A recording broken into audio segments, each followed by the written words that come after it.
ஆடியன்ஸுக்கான படம். இதில் ஒரு ட்ரையான ஒரு லுக்கு கண்டிப்பாக கொடுக்கக்கூடாது. இது எல்லாருக்குமான ஒரு 4 பேர் உட்காந்து சாப்பிட்றதுக்கு சமைச்ச ஃபுட் இல்லை. இது பெரிய ஒரு கல்யாணத்துக்கு சமைக்கிற மாதிரி. இந்த படத்தை நம்பி பெரிய ஒரு ஆடியன்ஸ் வெயிட் பண்ணுது. டோட்டலாக அதுக்காக அந்த டோன் மிஸ் ஆகாது. இந்த படத்துக்கான டோன் இருக்கும், ஆனால் கலர்ஃபுல்லாக இருக்கும். ரொம்ப ஒரு ட்ரையோ இல்லாட்டினா வந்து பார்த்தா ஒரு அழுக்கான ஒரு இடத்துலையோ எடுக்கலை. இந்த படம் ஒரு மாதிரி ஸ்டைலிஷாக அந்த மாதிரி ட்ரீட் பண்ணியிருக்கு. ஒரு சின்ன கிளாஸ் டச்சு ஒரு படத்தில் இருக்குன்னு சொன்னால் மம்முட்டி சார் உள்ளே வந்தாங்கன்னா அது 100% வரும்னு எனக்கு நம்பிக்கை இருந்துச்சு. சின்ன ஒரு பொயட்டிக் டச் இருக்கும். அவங்க வந்தால் அந்த படமே வேறு மாதிரி ஒரு கலரில் இருக்கும்னு எனக்கு ஒரு நம்பிக்கை. அவங்க மேலே நானும் அவங்க படங்களை அவ்வளோ பார்த்துருக்கு. சிபிஐ டைரி குரூப்லேருந்து ஆரம்பித்து நியூ டெல்லியிலேருந்து இங்கே மலையாளத்தில் வந்த மிக முக்கியமான அவருடைய படங்கள் எல்லாமே நான் ஃபாலோ பண்ணியிருக்கேன். அவங்களுடைய அந்த மாடுலேஷனு, தளபதியில் அவங்க பண்ண விதம் எல்லாமே எனக்கு ரொம்ப பிடிக்கும்.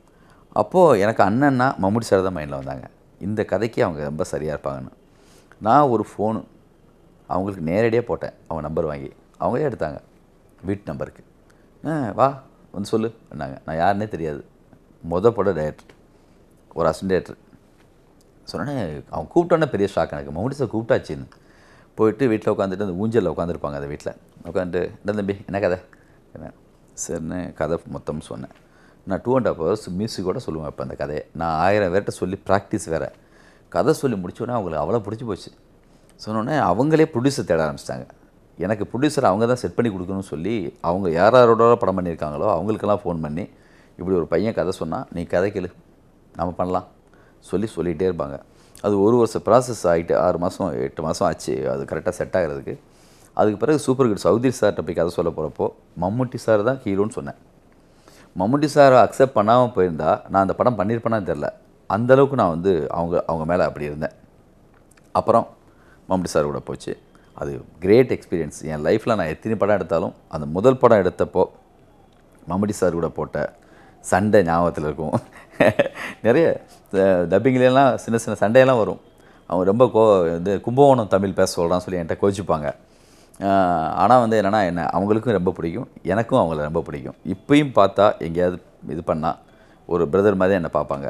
ஆண்டனி வந்து எனக்கு வந்து பையா பண்ணாங்க, அதுக்கு முன்னாடி பீமா பண்ணாங்க, வேட்டை பண்ணாங்க. இப்போ வந்து இந்த படம் நான் வந்து அவனை ரவுடின்னு தான் கூப்பிடும்.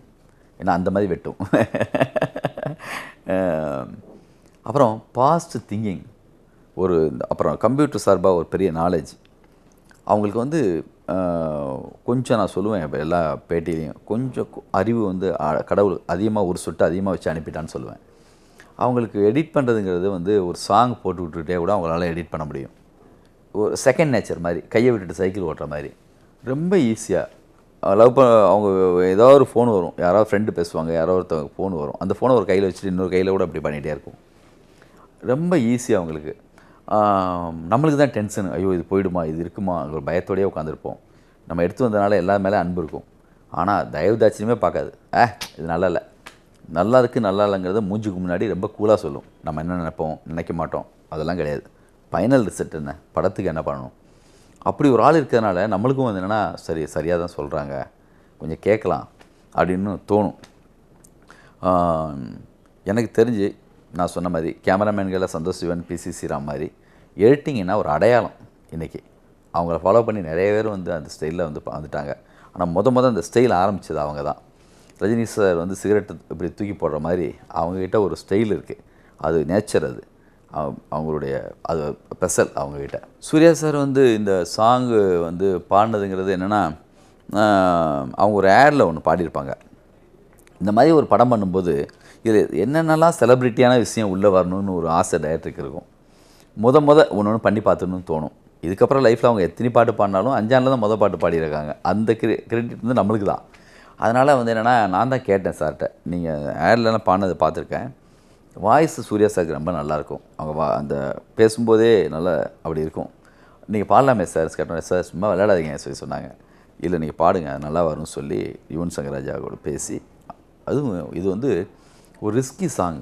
இது ஒரு ப்ராப்பராக ஒரு சிங்கர் பாட வேண்டிய சாங், ஒரு கார்த்தியோ யாரோ பாட வேண்டிய சாங். இந்த சாங்கை அவங்கள பாட வைக்கிறதுங்கிறது பயங்கர, அதுக்கு முன்னாடி அவங்களுக்கு எந்த ப்ராக்டிஸும் கிடையாது. ஆனால் நான் பாடணும்னு சொன்ன உடனே காரில் முழுசாக இந்த பாட்டை திரும்ப போட்டு கேட்டு ப்ராக்டிஸ் ஆகி அவங்க எது பண்ணாலுமே ரொம்ப ப்ராப்பராக சரியாக பர்ஃபெக்டாக பண்ணணும்னு ஆசைப்படுவாங்க. வந்து 2 ஹவர்ஸில் பாடிட்டு போயிட்டாங்க. அது பெரிய ஷாக் அது. இந்த படம் வேகமாக முடிஞ்சதுக்கு சூர்யா சார் முக்கியமான காரணம். ஒரு நாள் கூட அவங்க வந்து லேட்டாக வந்தது கிடையாது. ஒரு நாள் கூட இந்த படத்தில் வந்து நான் எனக்கு 1 டே வேணும், ஹாஃப் டே வேணும்னு கேட்டது கிடையாது. முழுக்க முழுக்க இந்த கதை சொன்னதில் ஆரம்பித்து அந்த கதைக்குள்ளே தான் இருந்தாங்க.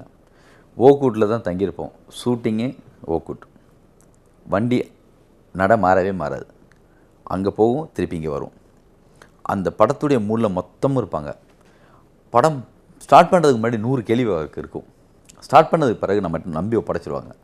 மாடுலேஷன் வந்து ஆரம்பித்து எல்லாமே நம்மகிட்ட வந்து நீ எப்படி பேசி காட்டு, எப்படி நடிப்பணும், எந்த மாதிரி உட்காரணும், அது வரைக்கும் கேட்பாங்க. பெரிய ஆர்டிஸ்ட்டு. ஆனால் அவங்க நம்மகிட்ட வந்து டிப்ஸ் எடுத்துப்பாங்க. அப்புறம் அவங்க வந்து நம்பவே மாட்டாங்க. அவங்கள கூட நம்ப மாட்டாங்க. நல்லா இருக்குன்னு சொன்னாலும் முந்தா நாள் ஒரு சீன் நடித்தேன்ல, அது லேசாக சிரித்தது கொஞ்சம் கம்மியாக இருந்துச்சோ அப்படின்னு சொல்லி கேட்டே இருப்பாங்க. நல்லா இருக்குது சார், நம்புங்க சார், சரியாக தான் வருது சார் சொல்லிகிட்டே இருப்பேன். அப்புறம் ஒரு ஸ்க்ரீனில் வந்து அந்த அந்த கேமரா வச்சோடனே வந்து நிற்கிற சூர்யா இருக்காங்கல்ல, அவங்க வேறு அப்படி நம்மளை வந்து அப்படி தப்புன்னு அப்படி அடிக்கும். அது ஒரு சிலர்கிட்ட தான் அது இருக்கும். அந்த கேரக்டராகவே வந்து நிற்கிறது இருக்குல்ல, அது பெரிய ஷாக்காக இருக்கும் நம்மளுக்கு. என்னடா இந்த சூர்யாவா, ஓ எப்படி இருக்காங்களேன்னு சொல்லி நம்மளுக்கு தோணும். அதுதான் அவங்களுடைய ஸ்பெஷல். இங்கே மலையாள படங்கள் நான் பார்க்கும்போது எனக்கு வந்து என்னென்னா, முதல்ல எனக்கு பரதன் சார் ரொம்ப பிடிக்கும், பாசில் சார் ரொம்ப பிடிக்கும். நான் வரிசையாக நிறைய மலையாள படங்கள் நான் ஃபாலோ பண்ணியிருக்கேன். எம்டி வாசுதேவனார்லேருந்து ஆரம்பித்து மதில்கள் இங்கே எழுதின கதைகள் வரைக்கும் நான் வந்து ரொம்ப படிக்கும். பாத்திமா ஆடும் இளம்பிராயத்து தோழியும் ஒரு இலக்கிய டச்சு கொஞ்சம் இருக்கும், கொஞ்சம் லைட்டாக. அது ஒரு முக்கியமான காரணமாக இருக்கலாம். ஏன்னா இவங்க இங்கேருந்து யூஸ் பண்ணும்போது ஒரு ரெகுலர் இருக்காது. இப்போ லால் சார் மாதிரி ஒரு ஆளை கூப்பிட்டு வச்சு ஒரு வில்லனாக போடும்போது அது வரைக்கும் அவங்க பார்க்காத ஒருத்தவங்க, அது வேறு ஒன்று தெரியுது. அவங்க வேறு ஒரு ஸ்மெல் ஒன்று ஃபீல் பண்ணுறாங்க. ஒரு படத்துக்குள்ளே முக்கியமாக கதை புதுசாக இருக்குன்னு சொல்கிற மாதிரி பேசஸ் புதுசாக இருக்கணும், லொக்கேஷன் புதுசாக இருக்கணும், அதெல்லாம் ஒரு பேக்ட்ராப் புதுசாக இருக்கணும். இதெல்லாம் இருக்கும்போது ஒரு சேஞ்ச் தெரியும். அது இந்த மாதிரி ஒரு மலையாளத்துலேருந்து ஒரு ஆர்டிஸ்ட் மம்முட்டி சாருக்கு தவிர்த்து வேறு யாரை போட்டாலுமே அது ஒரு ரெகுலர் ஃபிலிம். மம்முட்டி சார் இருந்தால் தான் அது ஆனந்தம். அதுதான் அது நியூவாக ஒரு அந்த கலர் கொடுத்தது காரணம். அதே மாதிரி ஒரு கிளாஸ் வந்துருச்சு அதில். அதே மாதிரி மீரா ஜாஸ்மின் ஹீரோயின் நிறைய பேர் மலையாளத்துலேருந்து வந்திருக்காங்க. மீரா ஜாஸ்மின் வந்து நான் வந்து ஒரு ஆனந்த விகடன் அட்டை படத்தில் பார்த்தேன்.